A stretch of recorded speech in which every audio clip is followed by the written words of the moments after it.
Jesus gets up and greets them, "Peace be with you." There are many disciples who come up with the apostles. Isaac leads them. Smiling. His smiling face is the thin face of an ascetic. They all gather round Jesus, who is greeting Judas Iscariot and Simon Zealot particularly. "I wanted you all here with me, to be for a few hours with you alone and speak only to you. I have something to tell you to prepare you for your mission. Let us take our food and then we shall speak, and while you are sleeping your souls will continue to relish the doctrine." They have their frugal meal and then form a circle round Jesus, who is sitting on a large stone. They are about 100, perhaps more, between disciples and apostles, a circle of attentive faces, which the flames of two fires light up oddly. Jesus speaks slowly, gesticulating quietly. His face looks paler, as it emerges from his dark blue tunic, and also because it is lit up by the rays of the new moon, which illuminates the spot where he is, a small comma of a moon in the sky, a ray of light that caresses the Master of heaven and earth. "For I wanted you here, aside, because you are my friends. I called you together after the first test of the 12, to widen the circle of my active disciples, and to hear from you your first reactions to being guided by those whom I am giving to you to continue my work. I know that everything went well. I supported with my prayer the souls of the apostles, who had came out of a praying retreat with a new strength in their minds and in their hearts. A strength that does not come from human effort, but from a complete reliance in God. Those who are most unmindful of themselves, have given most. It is difficult to be unmindful of oneself. Man is made of recollections, and the ones that raise their voice most are the memories of one's ego. You must distinguish between ego and ego.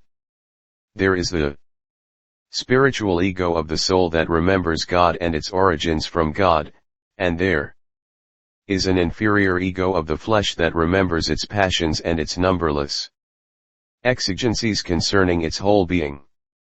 They are so many voices to form a choir, and unless the spirit is quite strong, they overcome the solitary voice of the spirit that remembers its nobility as child of God. It is therefore necessary, with the exception of this holy memory that should always be stimulated and kept green and bright, it is necessary to learn how to forget yourselves, in all the memories, the needs, the timid reflections of the human ego, in order to be perfect. In the first test of my 12, those who have given most are the ones who forgot themselves most. They forgot not only their past, but also their limited personality. They are the ones who no longer remembered what they were, and were so united to God as to be afraid of nothing. Why were some standoffish? Because they remembered their habitual scruples, their usual considerations and prejudice. Why were others laconic? Because they remembered their doctrinal inability and they were afraid of cutting a bad figure or causing me to cut one.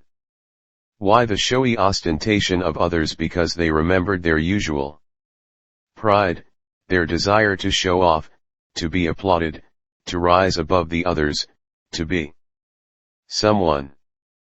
Finally, why the sudden revelation of a triumphal, rabbinic, persuasive, firm eloquence in others? Because they, and they alone, did remember God.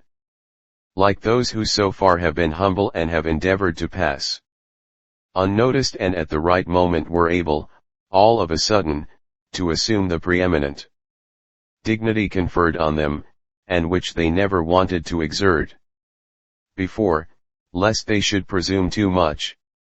The first three groups remembered their inferior ego. The other group, the fourth, remembered their superior ego. and were not afraid. They felt God with themselves and in themselves and were not afraid. Oh, holy boldness which comes from being with God. 5. Therefore now listen, both you apostles and you disciples. You apostles have already heard these concepts, but now you will understand them in greater depth. You disciples have never heard of them, or you have only heard fragments of them, and you must engrave them on your hearts.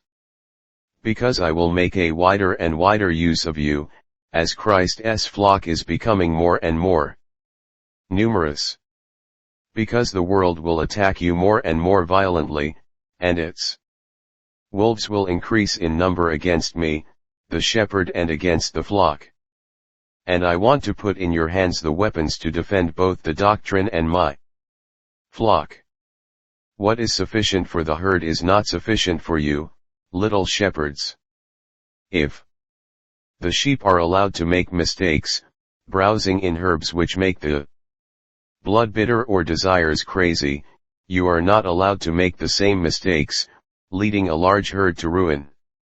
Because you must realize that where there is an idolatrous shepherd, the sheep either die of poison or are devoured by wolves. You are the salt of the earth and the light of the world. But should you fail in your mission, you would become a tasteless and useless salt. Nothing could give you flavor again, since God could not give you it, considering that it was given to you as a gift, and you have desalted it, by washing it in the insipid dirty water of mankind, by sweetening it by means of the corrupt sweetness of sensuality, thus mixing with the pure salt of God the corruption of pride, avarice, gluttony, lust, wrath, sloth, so that there is a grain of salt to 7 times 7 grains of each vice. Your salt, therefore, is but a mixture of stones in which the poor grain of lost salt cannot be found, a mixture of stones screeching under your teeth and leaving in your mouths the flavor of earth, that makes food disagreeable and disgusting. It is not even useful for inferior use, as the flavor of the 7 vices would harm also every human employment. The salt then can only be spread arid, trodden on by the careless feet of the people. How many people will thus be able to tread heavily on the men of God? Because those chosen men will allow the careless people to trample on them, as they no longer are a substance employed to give the flavor of noble heavenly things, as they are nothing but corruption. You are the light of the world. You are like this mountain top, which was the last to be kissed by the sun and the first to be silvered by the moon.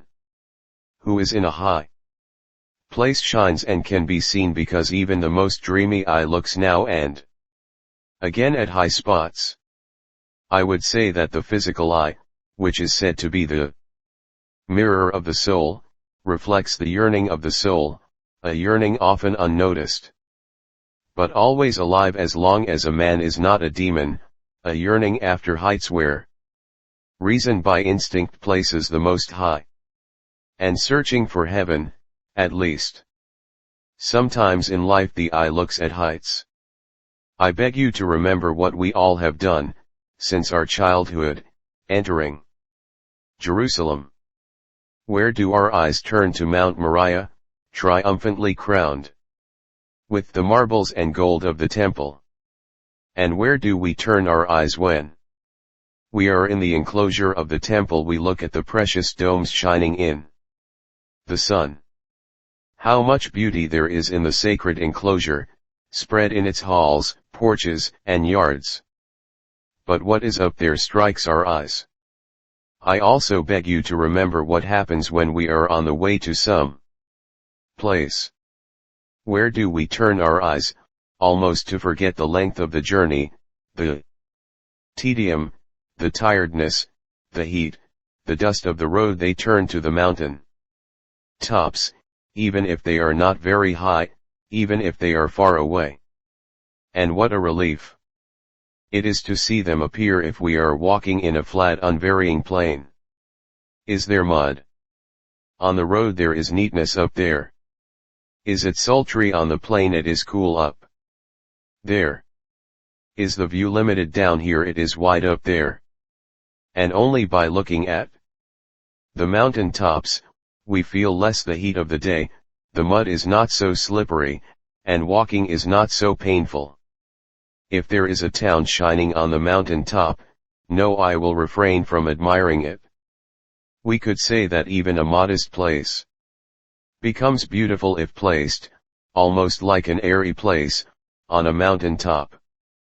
That is why in the true and false religions, the temples were placed, when possible, on high spots, and if there was no hill or mountain, they built a stone pedestal, thus building with human labor the elevation on which to lay the temple. Why is that done? Because men want the temple to be seen so that its sight will remind mankind of God. Likewise I said that you are lights. When in the evening you light a lamp in the house, where do you put it? In a hole under the oven in the cave used as a cellar, or do you close it in a chest, or do you hide it under a bushel? No, you do not. Otherwise it would be useless lighting it. The light instead is placed on top of a shelf, or it is put on a lampstand, so that being high up, it may brighten up the whole room and illuminate the people living in it. And precisely because what is placed on a high place is to remind men of God and illuminate, it must be able to fulfill its task. 6. You must remember the true God. Thus you must ensure that you do have within yourselves the sevenfold paganism. Otherwise you would become profane high places with thickets sacred to this or to that God, and you would drag into your paganism those who look at you as the temples of God. You must bear the light of God. A dirty wick, a wick not nourished with oil, smokes and gives no light, it has a bad smell and does not illuminate. A lamp hidden behind a dirty quartz crystal does not create the splendid gracefulness or the dazzling effects of light on the bright mineral. But it fades behind the veil of black smoke that makes the crystal cover dull. The light of God shines where wills are zealous in removing daily the scum produced by work itself, with its contacts, reactions, and where the wick is immersed into plenty of prayer and charity. The light of God multiplies into infinite splendid reflections, as many as the perfections of God, each of which excites in the saint a virtue practiced heroically, if the servant of God keeps the unattackable courts of his soul from the smoke of every soiling passion. The unattackable courts. Unattackable. Jesus thunders out in this conclusion, and his voice resounds in the natural amphitheater. Only God has the right and the power to scratch that crystal, to write his most holy name on it with the diamond of his will. That name then becomes the ornament that emphasizes the brighter facets of supernatural beauty on the most pure quartz. But if the foolish servant of the Lord, losing control of himself and the sight of his mission, a completely and solely supernatural one, allows false ornaments and scratches, instead of engravings to be cut on his quartz, that is, mysterious and satanic figures made by the hot claw of Satan, then the wonderful lamp no longer retains its intact beauty, but it cracks and breaks, and the fragments of the splintered crystal suffocate the flame, and even if it does not break, a tangle of marks of unmistakable nature forms on its surface and soot penetrates into them, spoiling it. Woe, 3 times woe, to the shepherds who lose charity, who refuse to climb day by day to take upwards their flocks that expect their ascent in order to ascend themselves. I will strike them down and remove them from their suppositions and I will put out their smoke altogether. Woe, 3 times woe, to the masters, who reject wisdom to become saturated with a science, which is often opposed and always proud, sometimes satanic, because it makes them men, whereas, listen and remember, if every man is destined to become like God, through the sanctification that makes man a son of God, a master, a priest should already have in this world the aspect of a son of God, and only such aspect. He should have the aspect of a creature entirely devoted to souls and to perfection. He should have such aspect to lead his disciples to God.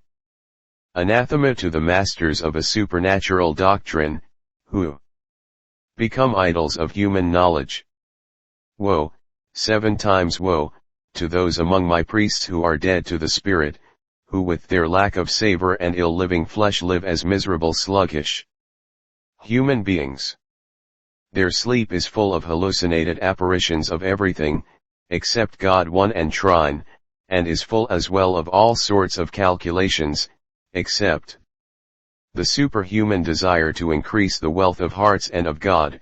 They live a material, miserable dull life, dragging into their dead water those who follow them, believing that they are life. The curse of God on those who corrupt my little beloved flock. I shall not ask an account and I will not punish those who perish through your laziness, O negligent servants of the Lord, but I will ask you to account for every hour and all the time lost and all evil consequences, and I will punish you.